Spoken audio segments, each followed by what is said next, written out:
नमस्कार, मी विजय Nimbalkar. Tarun Bharat news bulletin मध्ये आपल्या सर्वांचं स्वागत. आता पाहूयात ठळक घडामोडी. वाढती महागाई, बेरोजगारी आणि घटत्या व्यापाराच्या पार्श्वभूमीवर मध्यम वर्गाला इन्कम टॅक्स स्लॅबमध्ये सवलतीच्या अपेक्षाची पूर्तता करण्यात आल्या आहेत. महागाईनुसार वेतन आणि पगारात वाढ होत नसल्याने मध्यमवर्गीय कुटुंबांना अडचणी येत आहेत. त्याचबरोबर नोकरी शोधणाऱ्या तरुणांनाही सरकारकडून खूप अपेक्षा आहेत. त्यामुळे नोकरदार वर्गाला 12 लाखांपर्यंतच्या उत्पन्नावर कर सूटची घोषणा अर्थमंत्र्यांनी केली आहे. अर्थमंत्री निर्मला सीतारामन यांनी आज शनिवारी केंद्रीय अर्थसंकल्पात हे नमूद केलं आहे. केंद्रीय अर्थमंत्री निर्मला सीतारामन यांनी आपला 8वा तर मोदी सरकारचा पहिला अर्थसंकल्प 2025-26 संसदेत सादर केला. यावेळी निर्मला सीतारामन यांनी आरोग्य अर्थसंकल्पाबाबत मोठ्या घोषणा केल्या आहेत. यात रुग्णांना, विशेषतः कर्करोग आणि दुर्मिळ आजारांनी ग्रस्त असलेल्या मदत करण्यासाठी 36 जीवनरक्षक औषधांना मूलभूत सीमा शुल्कातून पूर्णपणे सूट देण्यात येणार असल्याची माहिती केंद्रीय अर्थमंत्री निर्मला सीतारामन यांनी दिली आहे. यंदाच्या अर्थसंकल्पात सरकारने 36 जीवरक्षक औषधावरून कस्टम ड्युटी हटवली आहे. याशिवाय लिथियम आयर्न बॅटरी स्क्रॅपवरील शुल्क हटवण्याची घोषणाही करण्यात आली आहे. यामुळे जीवरक्षक औषधे आणि बॅटरी स्वस्त होतील. त्याचवेळी सरकारने सोलारवरील इंटरऍक्टिव्ह फ्लॅट पॅनल डिस्प्लेवरील शुल्क 10% वरून 20% पर्यंत वाढवले आहेत, ज्यामुळे ते महाग होईल. सरकारने 1 जुलै 2017 रोजी देशभरात जीएसटी लागू केला. त्यानंतर अर्थसंकल्पात केवळ कस्टम ड्युटी वाढवली किंवा कमी केली गेली. शुल्कात वाढ आणि घट याचा अप्रत्यक्ष परिणाम वस्तूच्या किमतीवर होणार आहे. अर्थसंकल्पात बेळगाव शहरातील उड्डाणपूल व रिंग रोडच्या बांधकामाला मंजुरी मिळावी यासाठी जिल्हा प्रभारी तथा सार्वजनिक बांधकाम विभाग मंत्री सतीश जारकिहोळी यांनी बैठक घेतली. आज शनिवारी जिल्हाधिकारी कार्यालयात सभागृहात सार्वजनिक बांधकाम विभागाच्या अधिकाऱ्यांची बैठक घेतली. बैठकीत त्यांनी फ्लायओव्हर आणि रिंग रोडच्या निळ्या नकाशाचा आढावा घेतले आणि इतर कोणतेही क्षेत्र जोडता येतील याची चर्चा केली. यावेळी जिल्हाधिकारी मोहम्मद रोशन, जिल्हा पोलीस अधीक्षक डॉक्टर भीमाशंकर गुळेर, शहर पोलीस आयुक्त याडा मार्टिन आदी उपस्थित होते. संपूर्ण बेळगाव शहर परिसरात मागी गणेश जयंती भक्तिमय वातावरणात पार पडली. शहर सोबत तालुक्यातही मंदिरात दर्शनासाठी भाविकांनी सकाळपासून रांगा लावून बाप्पाच्या दर्शनाचा लाभ घेतला.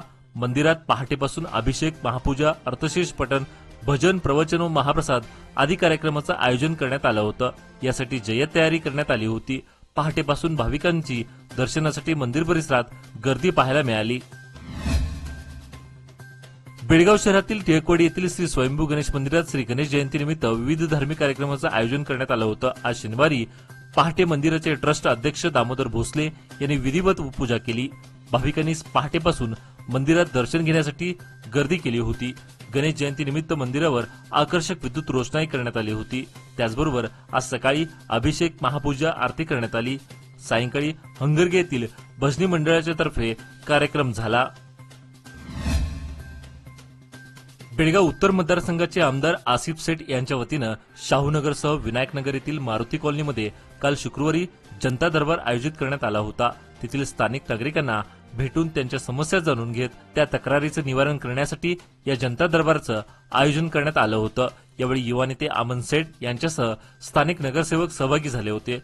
परिसरातील नागरिकांनी आपल्या भागातील पायाभूत सुविधेची आवश्यकता, नियमित स्वच्छतेची गरज आणि पाणीपुरवठा या संदर्भात संभाव्य उपाययोजनेबद्दल आपल्या समस्या मांडल्या. यावेळी आमदार आसिफ सेठ, युवा नेते अमन सेठ आणि नगरसेवकांनी या कार्यक्रमात नागरिकांची हितगुज साधत त्यांच्या समस्या जाणून घेतल्या. नवे पाऊल, नवा संकल्प लोकमान्य सोसायटी सादर करत आहे लोकमान्य शुभारंभ ठेव योजना, जी देते तुमच्या ठेवीवर आकर्षक व्याज. ज्येष्ठ नागरिकांसाठी 0.5% अधिक व्याज. अधिक माहितीसाठी कॉल करा 1800-212-4050. लोकमान्य, जिथे पैसा वाढतो आणि नातं वृद्धिंगत होतं. आज बेळगाव शहरात शनिवार दिनांक 1 फेब्रुवारी रोजी आंतरराष्ट्रीय कृष्ण भावनामृत संघ इस्कॉन बेळगावच्या वतीनं 27वी हरिकृष्ण रथयात्रा काढण्यात आली. सदर रथयात्रेची सुरुवात शहराच्या मध्यवर्ती असलेल्या धर्मवीर छत्रपती संभाजी महाराज चौकातून करण्यात आली. बेळगाव इस्कॉन संस्थेचे अध्यक्ष परमपूज्य भक्ती रसामृत स्वामी महाराज, मॉरिशसहून खास उपस्थित असलेले चंद्रमौळी स्वामी महाराज तसेच देश विदेशातून आलेल्या इतर ज्येष्ठ भक्तांच्या हस्ते हरिकृष्ण रथातील श्री कृष्णाच्या मूर्तीचं पूजन करण्यात आलं. त्यानंतर मिरवणुकीला सुरुवात झाली.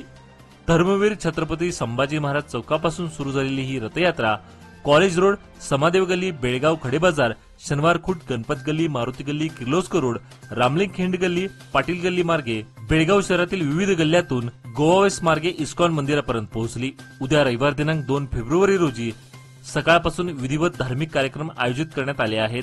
सायंकाळी 4:30 वाजता नरसिंह यज्ञ, 6:30 वाजता भजन कीर्तन, प्रवचन, नाट्यलीला तसेच भरतनाट्य कलेचं सादरीकरण होणार आहे. या सर्व कार्यक्रमाला बेळगावच्या तसेच परिसरातील भाविकांनी आवर्जून उपस्थित राहून आशीर्वाद प्राप्त करून घ्यावा.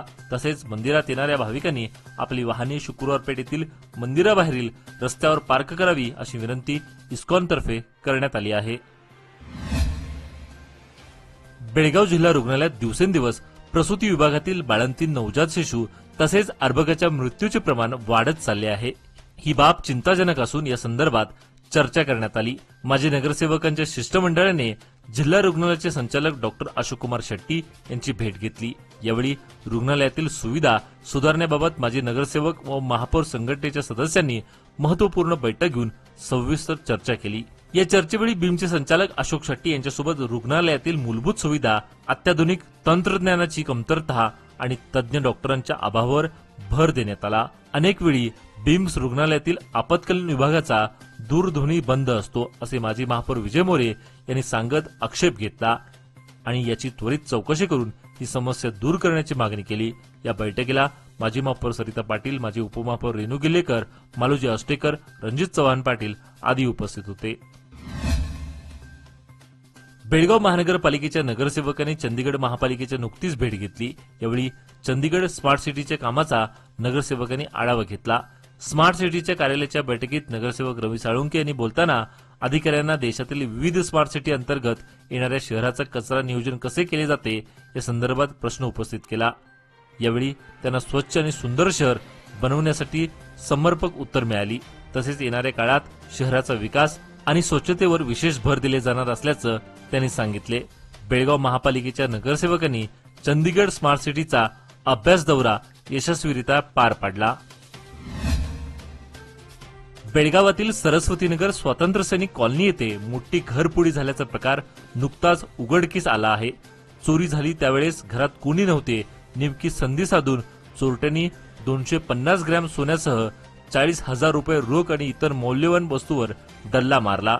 हे घर मूळचे राजस्थान येथील अँथनी डिक्रूज यांच्या मालकीचे आहे. घरफोडीचा अंदाज आल्याने कॅम्प पोलीस निरीक्षक अल्ताफ मुल्ला यांच्या पथकाने सखोल तपास सुरू केला आहे.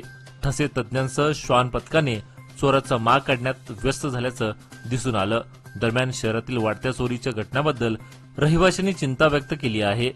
निवासी भागात सुरक्षा उपाय वाढवण्याची मागणी केली. या प्रसंगी नागरिकांनी आपल्या घरावर सीसीटीव्ही कॅमेरे बसवण्याची तसेच आपण जर घराबाहेर किंवा गावाबाहेर जात असाल तर आपल्या शेजाऱ्यांना कळवून जावे अशी सूचना पोलिसांनी केली आहे. बहुप्रतीक्षित नक्षत्र या 66व्या जिल्हा परिषदेचे भव्य उद्घाटन काल शुक्रवार दिनांक 31 जानेवारी रोजी केली कन्व्हेन्शन सेंटर येथे करण्यात आले. यावेळी प्रख्यात राष्ट्रवादी समाजसेवक, संशोधक आणि माजी राज्यसभा खासदार डॉक्टर विनय सहस्त्रबुद्धे हे सन्माननीय अतिथी म्हणून उपस्थित होते. त्यांनी भारताची सॉफ्ट पॉवर आणि आम्ही कसे योगदान देऊ शकतो या विषयावर एक अंतर्दृष्टीपूर्ण व्याख्यान दिले.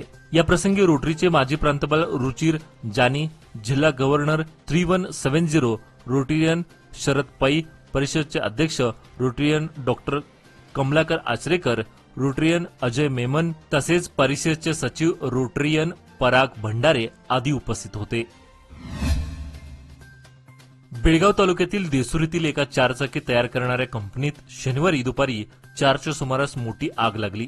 बेळगाव अग्निशमक दल घटनास्थळी दाखल होऊन आग आटोक्यात आणण्याचा प्रयत्न करत होते.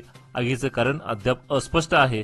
मात्र सुदैवाने या आगीच्या घटनेत कोणतीही प्रकारची जीवितहानी झाली नाही. घटनास्थळी अग्निशमक दल व पोलिसांचा फौजफाटा मोठ्या प्रमाणात दाखल झाला होता. हेस्कॉमतर्फे दुरुस्तीचं काम हाती घेतले जाणार असल्याने उद्या रविवार दिनांक 2 फेब्रुवारी रोजी सकाळी 9 ते सायंकाळी 4 या वेळेत बेळगाव तालुक्यातील काही भागात वीज पुरवठा खंडित करण्यात येणार आहे. यामध्ये बैलूर, होनगा, पेन्नाळी, जोग्यानट्टी, भुत्रामट्टी, बंबरगा, सिद्धगंगा ऑइल मिल परिसर, हत्तरगी फीड्स, विनायक स्टील इंडस्ट्री परिसर, घुगरेनट्टी, वंटुमुरी, बोमनट्टी, वीरभावी, जुने होसूर, नवीन होसूर, सुदगट्टी आणि होनगा औद्योगिक परिसरात वीज पुरवठा खंडित केला जाणार आहे. नागरिकांनी याची नोंद घेऊन सहकार्य करावे असे आवाहन हेस्कॉमने केले आहे. आजचे बातमीपत्र इथेच संपले. अधिक माहिती व ताज्या घडामोडीसाठी पाहत रहा तरुण भारत न्यूज चॅनल. तसेच आमच्या चॅनलला लाईक, शेअर आणि सबस्क्राईब करायला विसरू नका. आणि विश्वासार्ह बातम्या पाहण्यासाठी दररोज वाचा दैनिक तरुण भारत. धन्यवाद.